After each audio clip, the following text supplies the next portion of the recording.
Deux blessés graves dans le carambolage sur l'autoroute 20 vendredi. Une importante étape franchie dans le projet de fusion municipale à la Pocatière. Chantier Lévis décroche un contrat de 3,25 milliards de dollars pour un brise-glace polaire.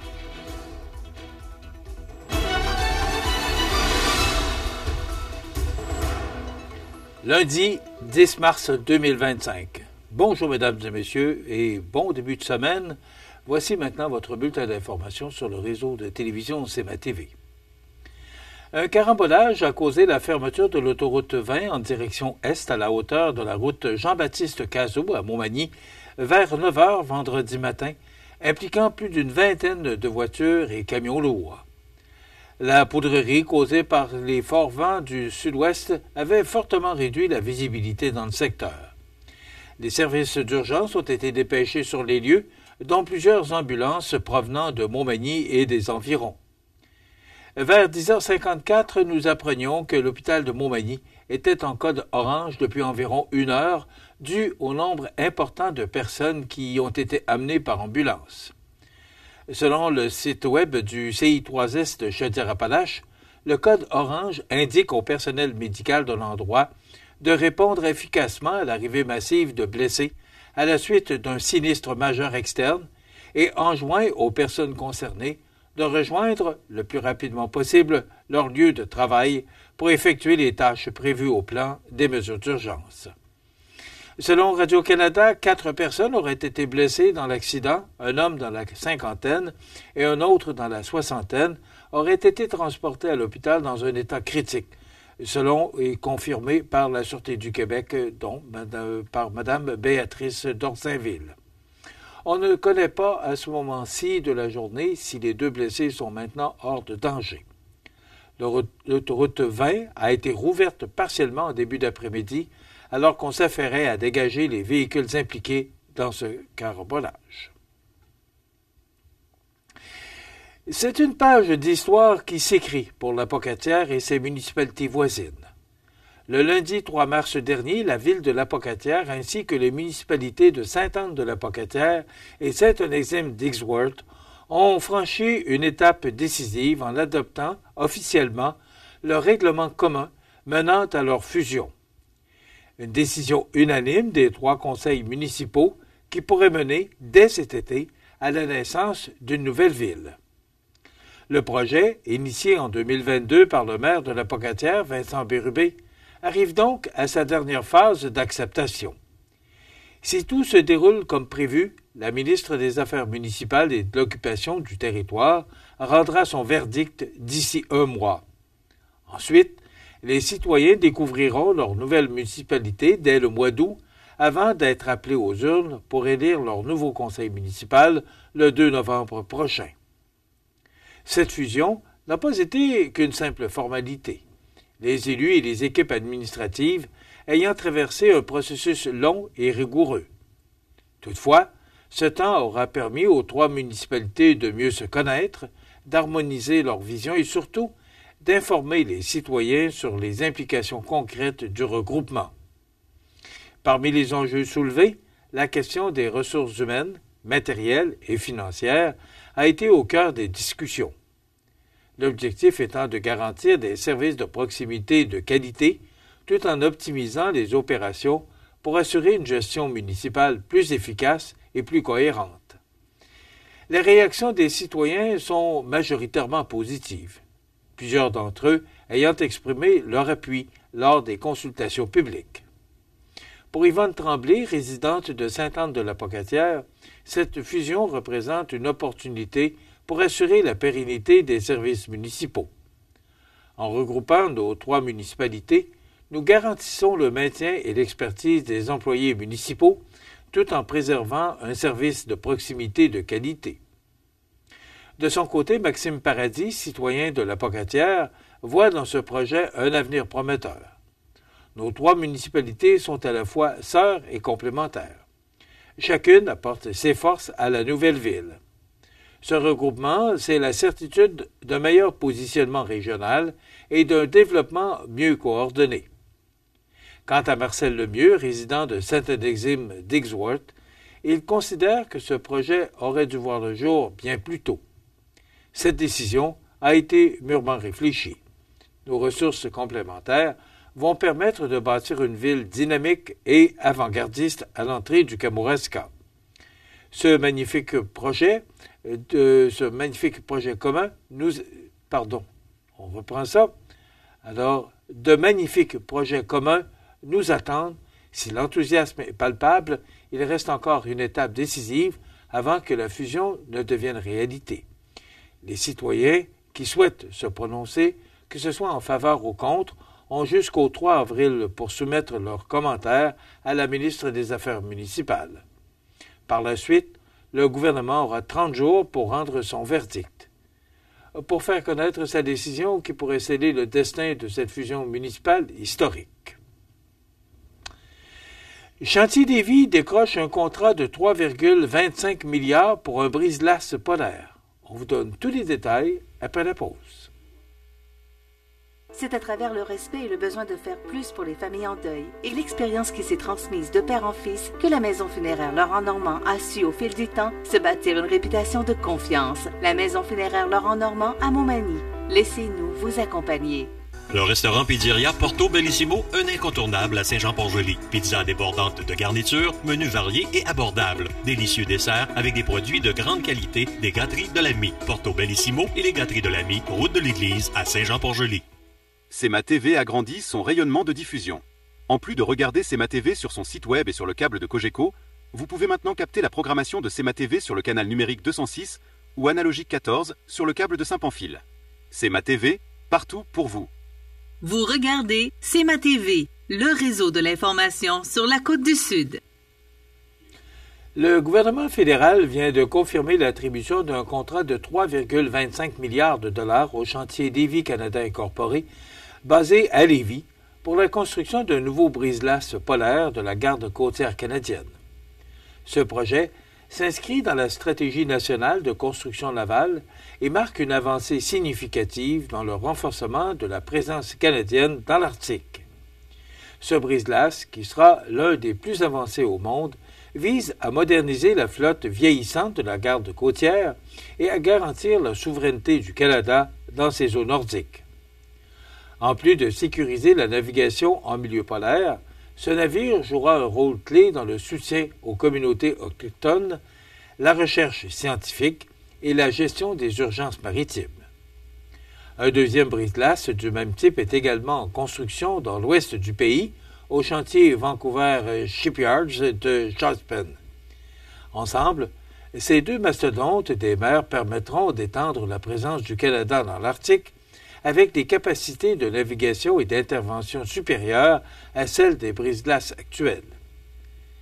La construction de ce navire à Lévis représente une véritable bouffée d'air pour l'industrie de la construction navale au Québec.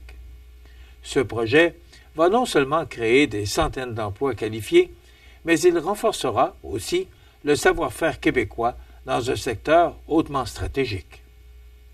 Pour accélérer la production, le chantier Lévis pourra compter sur le soutien d'Helsinki Shipyard, un chantier finlandais réputé détenu par des intérêts canadiens. Cette collaboration permettra de livrer le navire plus rapidement et à moindre coût, tout en assurant que le Canada dispose, au plus tôt, des équipements nécessaires pour naviguer dans les conditions extrêmes du Grand Nord. Cette annonce intervient alors que le Canada célèbre les 15 ans de la Stratégie nationale de construction navale.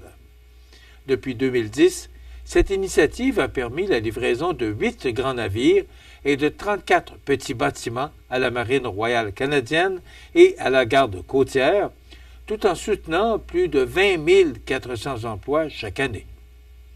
Le gouvernement fédéral affirme que ce projet s'inscrit dans une vision plus large de défense et de sécurité. En novembre dernier, le Canada a d'ailleurs signé un pacte de collaboration avec les États-Unis et la Finlande pour renforcer ses capacités de construction navale et sa présence en Arctique. Le ministre des Services publics et de l'Approvisionnement, Jean-Yves Duclos, a souligné l'importance de cet investissement pour la sécurité maritime du pays. Ce contrat marque un jalon important dans notre engagement à renforcer les capacités maritimes du Canada.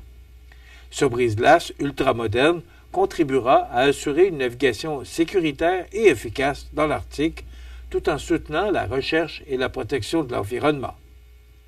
De son côté, le député de Lévis, Bernard Dréville, s'est réjoui des retombées économiques pour sa région. C'est un grand jour pour les travailleurs de la Lévis et pour toute la région. On va fabriquer, ici, le brise-glace polaire le plus avancé au monde, le Polar Maxi. Un projet qui va créer des emplois de qualité et assurer la prospérité de notre industrie navale. Avec cet investissement stratégique, une nouvelle ère s'ouvre pour la garde côtière canadienne et pour Chantier Lévis, qui s'impose plus que jamais comme un acteur clé de l'industrie maritime nationale. Dans le contexte de l'imposition de tarifs douaniers par les États-Unis et de l'aide gouvernementale disponible pour traverser la crise, le Cégep de Lévis propose de soutenir des entreprises manufacturières en leur offrant rapidement des formations sur mesure pour qu'elles puissent maintenir leur personnel en emploi.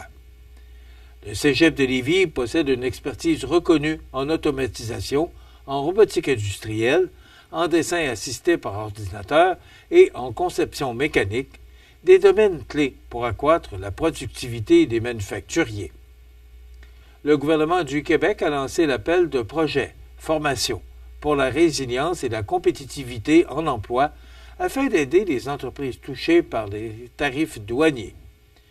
Cet appel de projet, qui est assorti d'une enveloppe budgétaire, s'inscrit dans le cadre du programme Ambition Compétences.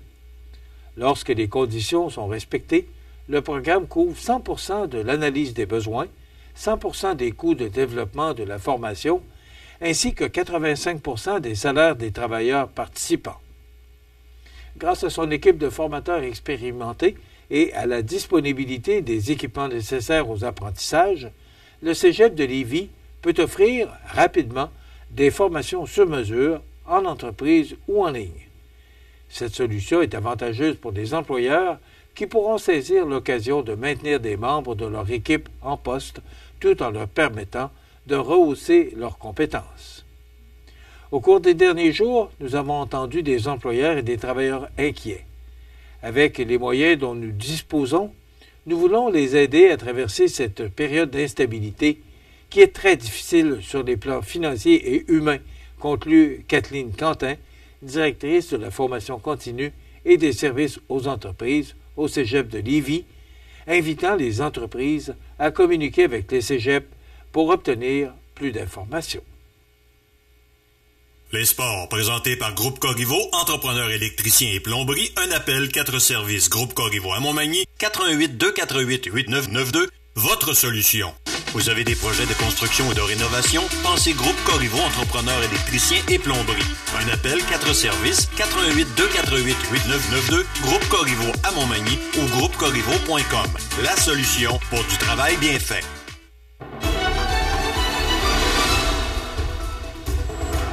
Voici le résultat des matchs de la Ligue junior 3A et de la Ligue junior 2A la fin de semaine dernière. D'abord, la Côte-du-Sud, qui disputait 2 rencontres, soit mercredi et vendredi dernier.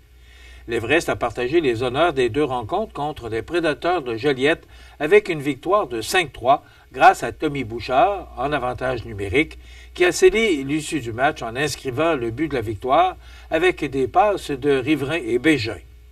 Ce dernier a marqué le but d'assurance dans un filet désert. Comme à l'habitude, pour le dernier match de la saison à domicile, l'organisation a souligné la fin de carrière junior de ses joueurs de 20 ans avant la dernière rencontre contre l'Indigo de Granby. Thomas Bégin, Dan Chrétien, Sérène Ntibacheboy, Félix Riverain et Louis-Charles Gaudreau se sont vus remettre un cadre commémoratif pour leur implication au sein de l'Everest. Dans cette dernière rencontre de la saison, c'est l'Indigo qui s'est sauvé avec la victoire par la marque de 4-1. Du côté du Caron Industrie, les séries demi-finales débutaient vendredi dernier, 7 mars, alors que l'équipe manimontoise rencontrait l'expert de Saint-Romuald au complexe 2 glace Onco de Lévis à 20h50. Le Caron Industrie a remporté ce premier match des séries 6-2. Pour le deuxième match présenté à l'Aréna de Montmagny dimanche, l'équipe locale s'est inclinée 4-2 devant plus de 371 spectateurs. Voilà ce qui complète votre bulletin d'actualité pour aujourd'hui, lundi 10 mars. Dans un moment, les prévisions de la météo et l'état des routes. Voilà, c'est tout pour l'instant. Bonne journée, mesdames, messieurs. Pour rejoindre la salle de nouvelles de CMA-TV, nouvelles au pluriel @cmatv.ca ou encore 418-281-1313, poste 226. Les prévisions de la météo. Une présentation de Promutuelle Assurance Montmagny-Lillet. Toujours à l'écoute de vos besoins.